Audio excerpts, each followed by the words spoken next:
Latent uncertainty, meaning it's not only uncertainty, it's the uncertainty of the uncertainty. And this is because, I thought I agree with them, if you look at the nominations, you would say, well, they look professional.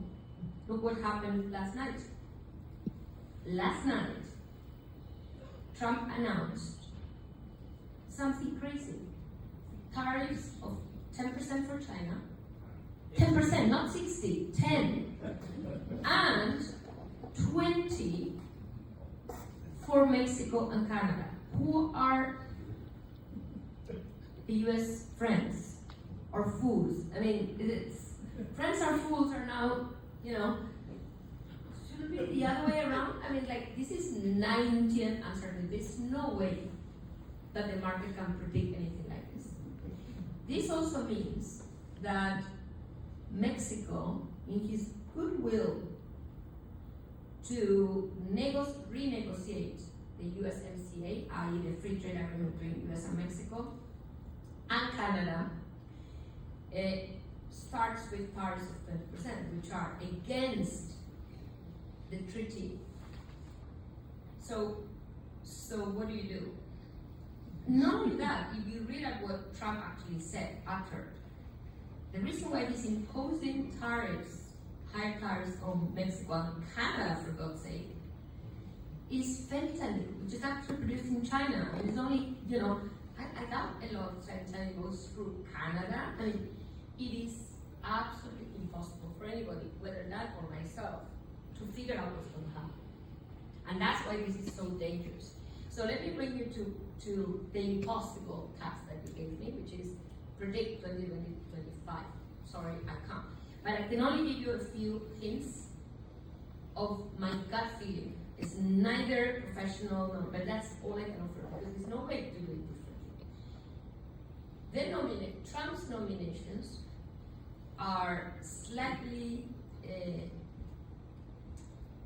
follow a pattern. On security, you have Rubio, you have all of these, China hawks right there, showing their face. On economics, not a single one. Everybody who's nominated wants a deal with China, and that's very dangerous for Taiwan, for Europe, for Mexico, for Canada, and I could go on and on. What is a deal with China? Let's take the only deal we know with Trump. Only one observation. That's why we can't do much. One observation. Phase 1 deal.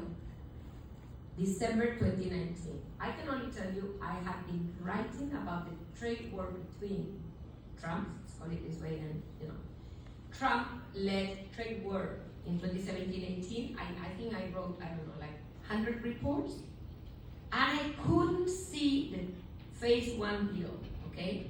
I still remember I had a kind of a connection at Liu's cabinet, an ex-student of mine at Hong Kong UST. And he kept on telling me, it's not going to happen, it's not going to happen, it's impossible. My gut feeling, which is what I'm going to use now, I felt it's going to happen. Why?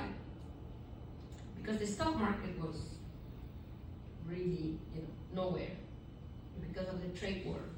And Trump needed to boost the stock market, as simple as that. There was no other reason. And that is why he signed the deal before the elections, to kind of get it going. Unfortunately, COVID hit the economy in between first China, then the US March, and everything went to hell. For that matter, China never complied with the phase 1 deal. It was $600 billion in imports from the US, and, which interesting for Wall Street, interesting now, opening up China's financial market only to the US. And I can only tell you because I know for a fact, one of my affiliations, advisor to the European Commission on China, the European Commission was mad at the deal because the European financial sector was left out of the deal. And this is exactly why Europe rushed to negotiate a deal with China, which ended up being signed on a day where no European would sign anything, I can only tell you. The 30th of December 2020. Just imagine, signals of COVID, Christmas in Europe, they still signed that deal because they were so worried about being left out by Trump in China. So there you go. What I'm expecting for 2025 is a harsh Trump pushing China for the deal. I think, frankly, you read these red lines by Xi Jinping on what he expects Trump to respect. First one is Taiwan, by the way, just a note. First in the list is Taiwan. And then you have a few other things like respect my right to develop or stuff like that. But first is Taiwan, second, I think in his mind is Taiwan, third is Taiwan, fourth is Taiwan. Yeah? So the question is, what kind of deal? Yeah? The deal that Xi Jinping is ready to sign is anything. You want 600 billion? No, I give you 100, 1 trillion, 2 trillion, 3 trillion, whatever. First, he never complied with the deal the first time, so you can promise anything you like. Secondly, open the market to US companies. This is Wall Street. This is why Wall Street is going to sign a deal. And what's the counter offer? What's the bargain from China's side? I already said it. I don't need to repeat it. Yeah? Leave Taiwan. Let it be. What that means, I don't know. But I'm telling you, this is very dangerous. I am not so happy with these Wall Street guys in the government because I think they want a deal. And I don't mind the deal with China, don't take me wrong, it's okay. I mean, I don't want China to be crushed or anything, don't take me wrong. But I don't like the spirit of the deal. It's a closed deal. It's a non-transparent deal, as already phase 1 deal was.